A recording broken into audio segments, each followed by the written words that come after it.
Okay, so at this time, we are going to conclude the press briefing. If you do have any further questions.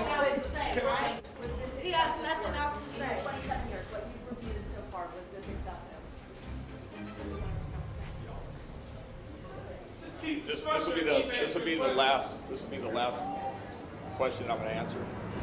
Like I said, the district attorney office and the Vallejo Police Department Detective Unit is conducting a joint criminal investigation. They will make the ultimate finding on whether or not the force was lethal or not.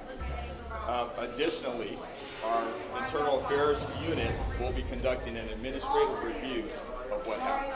Understood. In your opinion, in your 27 years, you said yesterday to this group, in 27 years, you had never seen anything like this. Based on your experience in 27 years, was this excessive? Like I said, the district attorney is going to look at this, and our internal affairs unit is going to look at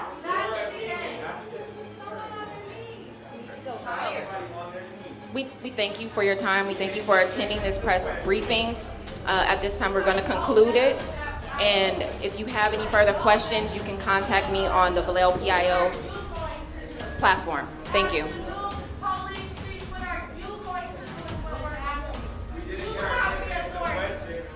We don't get 10 minutes of questions. As it was stated in the minutes, activism as usual. This is my proposal in the first place.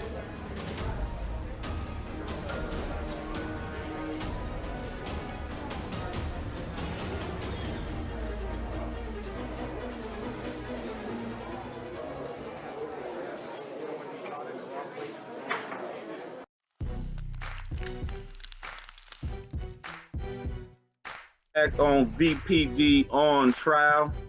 We are joined by none other than Open Vallejo's Geoff King, who has actually joined us before. We actually interviewed Geoff, Diamond and Prince interviewed Geoff. One of our first actual episodes, we was first getting started, and that was one of our more popular interviews. So it's always great to have Geoff in here, man. What's up, Geoff? How you doing? I'm good. It's a pleasure to be here.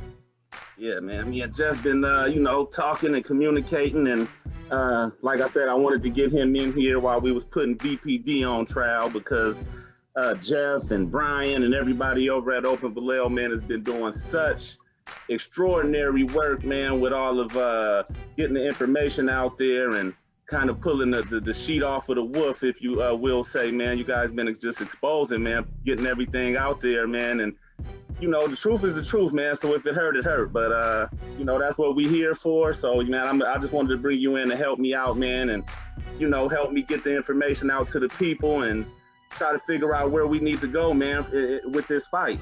First of all, man, I want to start with Shawnee Williams. Now, I know that me and you, we both don't know too much about him, but I think it was a good idea to start bringing that discussion up, man, because you don't hear much about, you hear about a lot about the stuff he's doing, a lot of moves he made since he's been chief. So Chief Williams did try to, or wanted to fire Ryan McMahon. He initially did not succeed. Ryan McMahon is, for folks who don't know, the officer who in less than a year participated in the killing of two young men. Oh, okay. Ronell Foster and Willie McCoy. I say participated in only because he killed Ronell Foster, a 33-year-old unarmed father of two young children, by shooting him in the back of the head, following a chase because Foster didn't have a bike light and was allegedly riding his bike in an unsafe manner downtown, quiet downtown Vallejo at night. But I say participated in because it's not likely that he actually hit Willie McCoy, who of course fell asleep in his car in a Taco Bell drive-thru and was shot 38 times as he began to rouse from sleep. So it was a single shot. The reason I bring this up is because it may have been a negligent discharge, may not have meant to do it at all, but he came close to shooting another officer, and that is why he was fired, not for the killings. Exactly.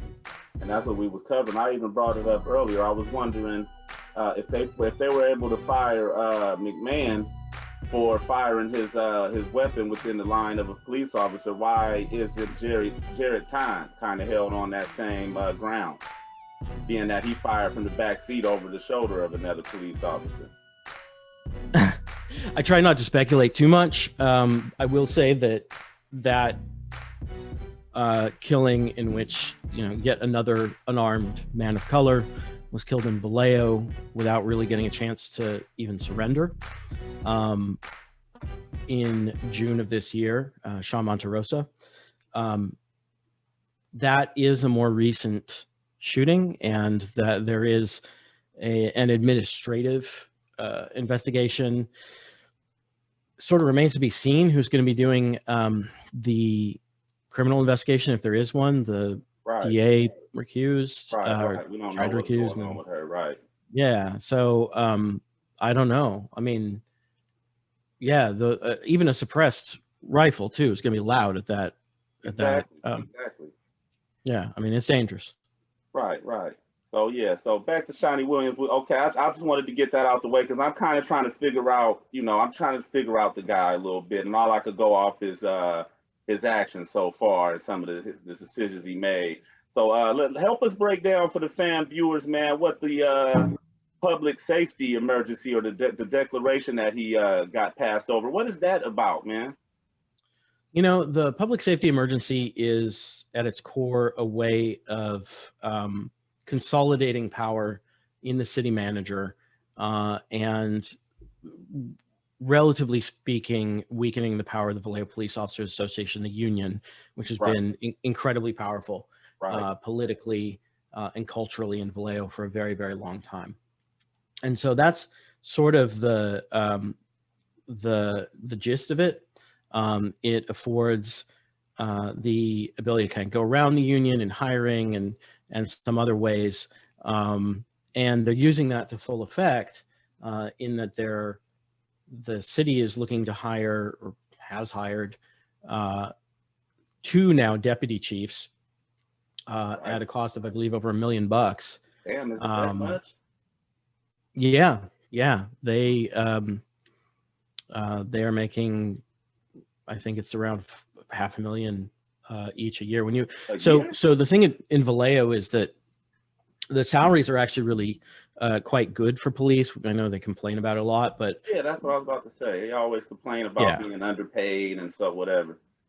Yeah. So according to the city itself, the average Vallejo cop costs taxpayers about $320,000 roughly a year each, and that's including cops who aren't paid as much and cops who are people who are sort of averaged out.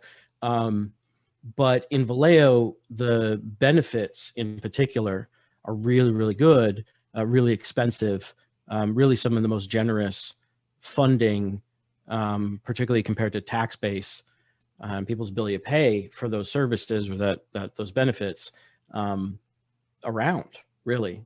Like they get paid well compared to other cops. They do not fall at the bottom of the range, and then their total compensation, which is the number you really want to look at, that is often very, very high.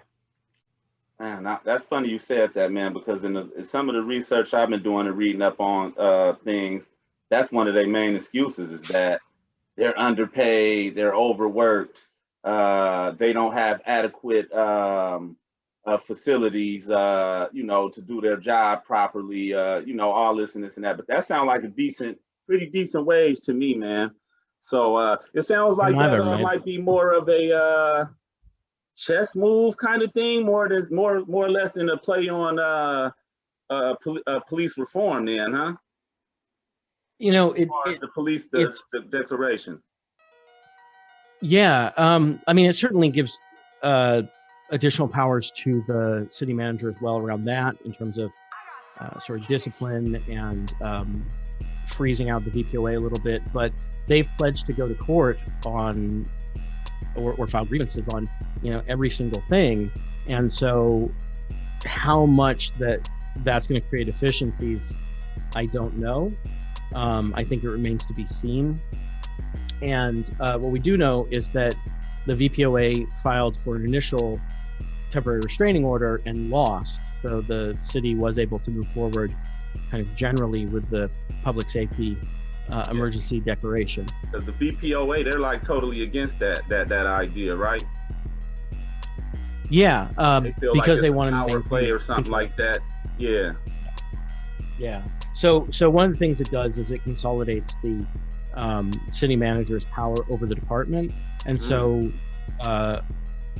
Shawnee Williams reports to Greg Nyhoff ultimately, right? Right. That's who hired. Ultimately, That's who hired Shawnee, right? yes. And my understanding of that process was, so first of all, during that process, pretty late in the process, the VPOA posted on its Facebook page a post to the tune of, hey, if we want to get the best candidate, why do we care so much about diversity? I'm paraphrasing here, but that was what I took from it. Right. And that was pretty late in the process when I knew, for example, pretty early that Chief Williams was favored to become chief, or was one of the finalists. And I also heard some other things that I can't really prove around some favored versus disfavored candidates, but ultimately Shawnee Williams was thought to be one of the better ones, including among people who care about police reform. Whether that's happening, I think, is an open question. Right. But And all that is just what you hear about him. Now you don't really find much on him as far as things he accomplished or what his background was as an officer or anything like that, huh? not a whole lot. I believe I put in a public records request or two around him. But that's going to be very, very limited circumstances, Right. Where you're going to get anything. And it's going to be a shooting or another incident where there's a use of force resulting in death or great bodily injury. Things that, one, the files might be purged by now, but two, may not be, for an administrator, particularly likely, or at least recent. And so my understanding is that he he spent a lot of his career in investigations, which I think we're seeing a bit of now. And nobody seems to know a whole lot about him, even when I've reached out to folks in San Jose. He's just kind of been a guy who's been an administrator who's moved through the ranks. One of those ride the fence kind of guys, man. I'm gonna keep it real with you. Like we talked before, and I'm gonna just keep it real. My first take on the dude, and because I'm an energy kind of dude, that I go off of how I feel when I actually talk to you. I'm very intuitive. You know what I mean? And what I get from him is that he might have some good intentions to do some good things, but he is a straight up punk. I'm not gonna editorialize on that myself, but there might be some people even under his command who might agree with you. Okay. Now, you was talking about the VPOA. We all know that they've been holding the power and everything. Can you break down for us a little bit who is the VPOA like right now? Yeah. Give me 1 sec. I'll just look them right up. Yeah, no problem.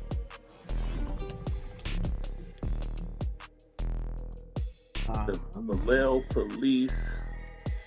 Yeah, it's VALLEJOPOA.org. So the president right now is Michael Nicolini, who is the lieutenant in charge of traffic, sort of infamous Mike Nicolini. Infamous. His dad was infamous.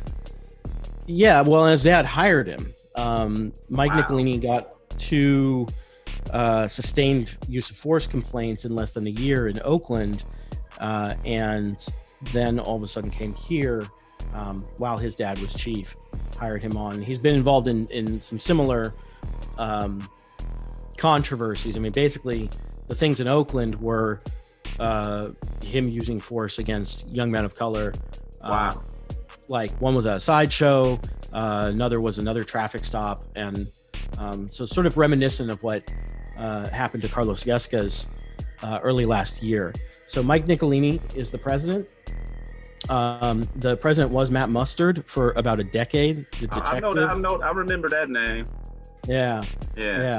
I mean, that's kind of why I use the word infamous. These are guys who have reputations for being, let me put it this way, being aggressive, proactive defenders of what they see as the interests of their members in their profession. I don't know that all VPOA members, which is basically the entire department, which is also kind of weird, but I don't know that all VPOA members align with their views. But I do know that even though Mike Nicolini has been, and I believe still is on leave after several months, he is still the president of the Vallejo Police Officers Association. He was the vice president before, then Matt Mustard stepped down earlier this year, and then Nicolini took over. You also have Terry Schillinger, who's a detective. He's the vice president now. Scott Yates, he's a detective. Okay. Secretary Sergeant Ramraka, he's the treasurer. Corporal Jason Martinez, the director. Officer Hector Campos, director. Sergeant Jared Jacks, he's a director. Kyle Wiley, and then Corporal Joe McCarthy, who is the second most lethal police officer of the last 20 years in Vallejo, and he is actually just now retiring. We named him in our badge bending investigative story as one of the officers who allegedly, according to our sources, participated in Vallejo's badge bending ritual. Yeah, it sounds like to me like the VPOA might be the source for the Fatal 14 and the badge bending, and that's the rogue gang right there. Basically, that's what it sounds like. There's definitely some overlap between the badge bending and the leadership of the VPOA and the leadership of the department, according to our sources. The one thing that I want to clarify that I don't think has been, we've talked about it, but I think publicly hasn't been clarified that much, is that, in the article I wrote about Vallejo police bending their badge tips after killing people, one for each person they kill, I named a handful of officers, and I said that there were 14 officers, right? Right. Those 14 don't map one-to-one to the so-called Fatal 14.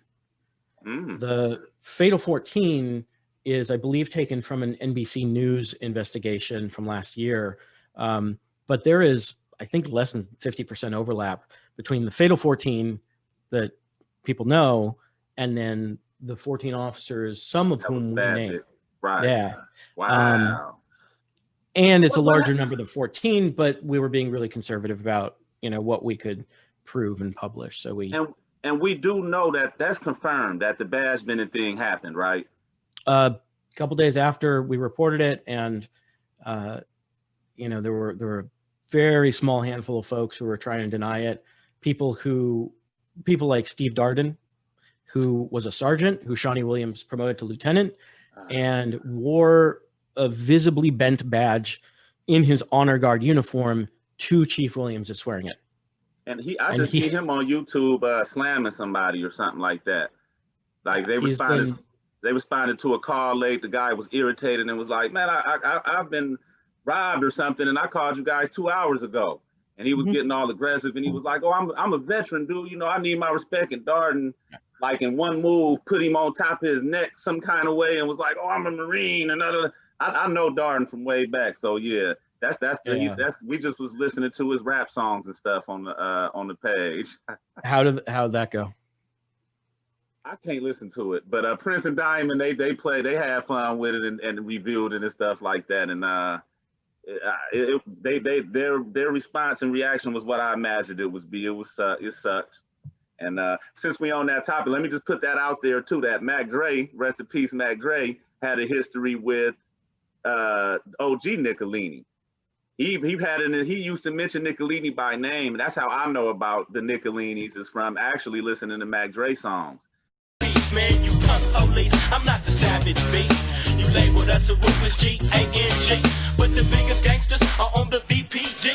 They hate to see me driving a car I bought. They hate how I talk. I can't spit on the sidewalk. They roughing and cutting me. In jail they be stuffing me. Every damn day, man, they can't get enough of me. way I could maybe understand if I was breaking the law. And I'ma dedicate this to Detective McGraw. You be steady accusing, but these cases you losing. You be steady abusing, maybe you find it amusing. Mac Dre was always mentioning how dirty Nicolini was, little tactics he tried to use to set him up. And Nicolini played a big role in getting Mac Dre arrested. So that's how I was familiar with Nicolini. So the Nicolini's names, they've been out there like, and the actual name of that song is Punk Police. And I know you know about that, Geoff, because you're a big Mac Dre fan. I do know about that song. I am a big Mac Dre fan. You know, he was basically a journalist. I mean, he's a rapper, but he's basically a journalist of VALLEJO. Like, he was kind of the original open VALLEJO. He was talking about things that are really happening, and I think that's why he was so popular, right? He was talking about things that were really going on. What's really going on, right? His first album. That was the name of one of his albums. What's really going on? Yeah, and so, you know, that truth telling, I think, may have played a role in him being so targeted, and ending up in federal prison for 5 years for conspiracy to commit bank robbery. You know, he was not, by all accounts, he wasn't a particularly active participant. Right. Yeah. And I knew Mac Dre growing up. I've been to shows with him and snuck into a couple studio sessions and everything. So I know Mac Dre personally.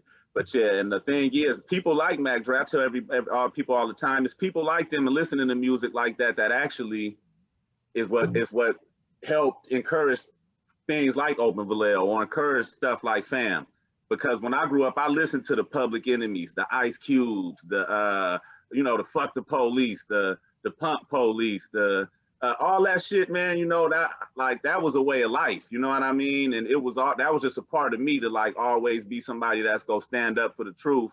And growing up and being influenced by those kind of artists and stuff like that, especially somebody close in VALLEJO like that, is kind of what encouraged me. I know that had to influence you too, man, in some type of way.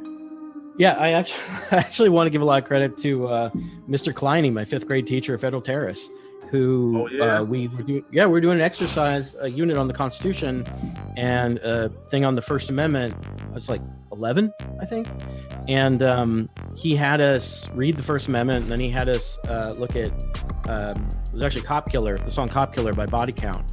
Ice-T. Oh no, Body Count. Yeah. Ice-T redid it. Ice-T's band Body Count. Oh, his band Body Count. All yeah, right. it's like side band. Okay. And there's like 2 different versions. There's like metal version, there's another version. But I mean, he didn't, like play it for us, but he just gave us a little snippet. And basically he's like, hey, is this protected speech, right? This is really inflammatory, this is really evocative. And even at like 10, 11 years old, I was like, obviously, I'm a little First Amendment lawyer, I guess. Seriously, that is my first, or one of my first memories of wanting to go into First Amendment work, wanting to be a journalist, a lawyer. So yeah, for real, that it had an impact on me too. Oh yeah, but I just had to get that out there, man, because I kept hearing the Nicolini, and I kept thinking about Punk Police. But anyways, man, yeah, Shiny, man, he all on this 21st century policing and all that shit. I guess what's that shit like that? I guess that means what? Stingray and surveillance and different stuff like that. What exactly is 21st century policing? What is that, man? Yeah, so it's a 6-pillar sort of policing model for contemporary policing. It came out of was popularized by the 21st Century Policing Task Force that President Obama put together. At this point, I think that there's an argument that is maybe starting to look a little outdated, a little quaint, just because we're now talking about defunding the police and reallocating resources. Really more of a radical reimagining, or a lot of people are. But it's basically a sort of law enforcement driven movement to professionalize policing. So if you're going to have policing in the standard model, you want at least to have road cops be held accountable, have officers be trained and held to certain standards. But it's not much of a reimagining. It's just kind of, the idea is to kind of hold them to professional standards. So that doesn't have anything to do with preventing crime or nothing like that? Well, so the six pillars are building trust and legitimacy, policy and oversight, technology and social media, community policing and crime reduction, training and education, and officer wellness and safety. So like, let's just, as an example, take two of those together, technology and community policing. Okay. Think about body cameras, right? They're Right. generally thought of as a way to reduce uses of force, reduce shootings. The evidence is actually very, it's fairly inconclusive on whether that is true. And certainly it's only going to be true if body cams are used as also as an accountability mechanism, as well as just as evidence against people, right? Got you. So in California, we have a temporary ban on law enforcement use of facial recognition. But if you didn't, for example, if So you we actually have that technology is actually out there, like that's close to home. Yeah. Okay. Yeah. And so California banned it for 3 years as a temporary measure, kind of to see what would happen and not let the technology get too far ahead of public policy, too far ahead of the law. But imagine you have a police force, they all have body cams, they're all, 1080p high def body cams. Well, you could feed that into a facial recognition system from some private vendor that's probably Right. going to, give you a real hard sell and say how great and revolutionary the technology is. I mean, again, California, we don't have that only because right now the state legislature temporarily banned that technology, Okay. the facial recognition technology. But I think it underscores, these things that sound good can also be pretty vague and can have sort of unintended consequences or even intended consequences. And it all comes down to how they're regulated, how that's enforced, what the rules really are. Right, and that's what we're dealing with this Stingray thing, right? They didn't have a governing policy in place at the time when they already had purchased it and was using it and everything, right? Right, including admittedly, apparently without a warrant in Right. advance. Like they made And like over 20 arrests or something I forgot what the numbers was, but they actually arrested people using that Stingray before they even, when it was basically illegal to use it at the time, right? right, so California law, because stingrays are so powerful, what they do is they simulate a cell tower and force phones in the area to connect to them, thinking that it's a cell tower. Right. So it's dragnet surveillance essentially, although they're using it, they're saying, to locate specific individuals. Because it's so powerful, there's actually a specific California law that says they have to have a publicly noticed hearing. The public has to participate in that hearing, has to have input, and any acquisition of a device like that has to happen only when there's policy in place for both privacy and for the use of that device, and the public has to be involved. That did not happen. The city of Vallejo acquired this thing. They approved a policy they had never read. They said, "Oh, the police department's going to take care of it. We'll get it written," and they started using it. And they can't do that. That's illegal. And so then when they're using it, they not only do that, but then they admitted Chief Williams admitted that the Stingray was used without a warrant in place, apparently, more than once. Right. Also required by state law, California Electronic Communications Privacy Act. So they've already misused this device. And now we have this publicly noticed and approved policy in place, but I think that there are legitimate questions about the extent to which the department will follow that policy, given not only its track record overall, but even its track record with regard to this very clear law that's in place that was violated. I don't understand how they keep getting away, just getting away with stuff like this, man. But so is these kind of moves and these kind of tactics, is that something that we would consider 21st century policing? Does that mean that is that where is that a sign that Vallejo is kind of, the department is trying to move in that direction, kind of trying to get more updated or more professional, like as you said? Yeah, but more professional cops still put people in prison. They still, maybe they have fewer loss suppression motions where evidence is thrown out. Professional policing is still standard policing. And so, yes, it is that. And the increase in surveillance technologies, not only the Stingray, but the license plate readers and the partnerships with private industry. I mean, this is new for Vallejo in a sense. Vallejo's been sort of low tech, relying on force a lot, relying on intimidation. And this is not so much opinion as analysis. So for example, the police scorecard .org website, which uses a transparent methodology. It's run by the folks at Campaign Zero. They are using sound data analysis. They're using public records. They found that of California's 100 largest cities, those departments, Vallejo uses more sublethal force per arrest than any of them. And Any Vallejo of them. by no means is considered a large, one of the larger cities. And that's crazy.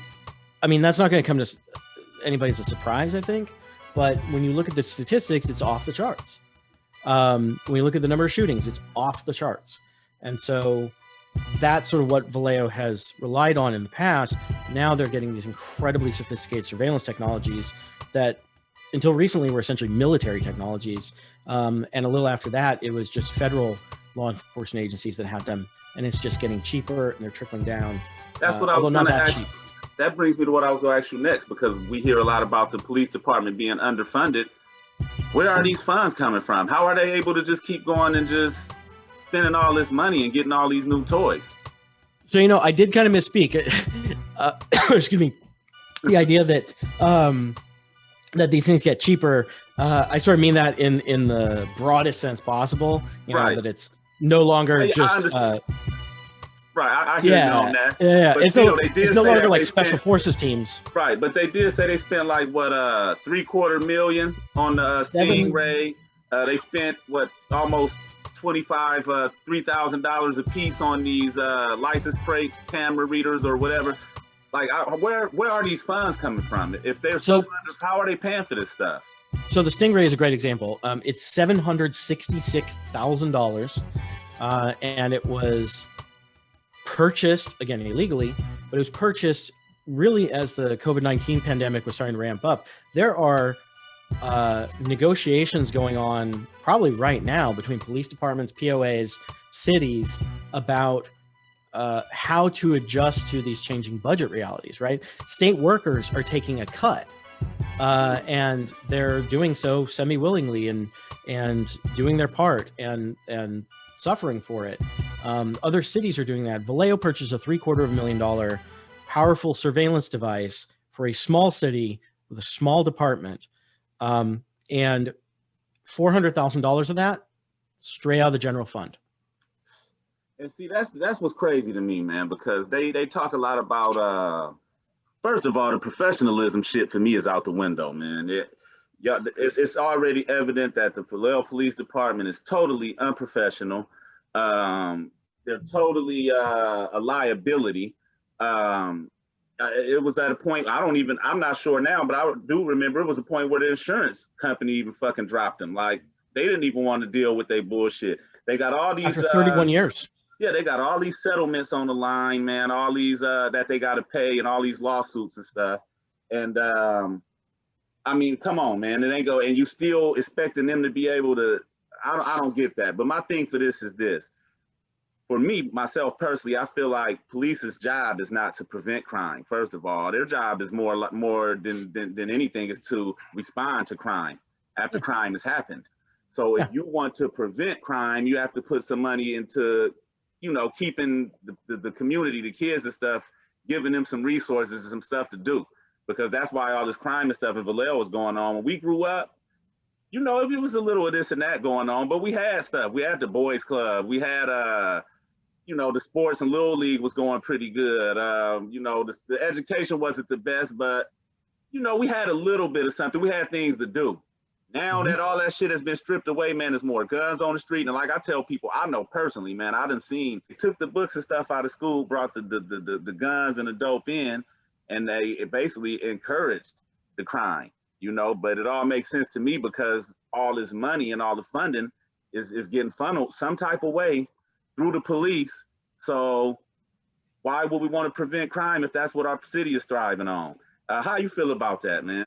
I mean, that's the thing. It's when you look at Vallejo, it's not a poor community entirely. It's not a poor community overall, right? Money goes somewhere. There is money here.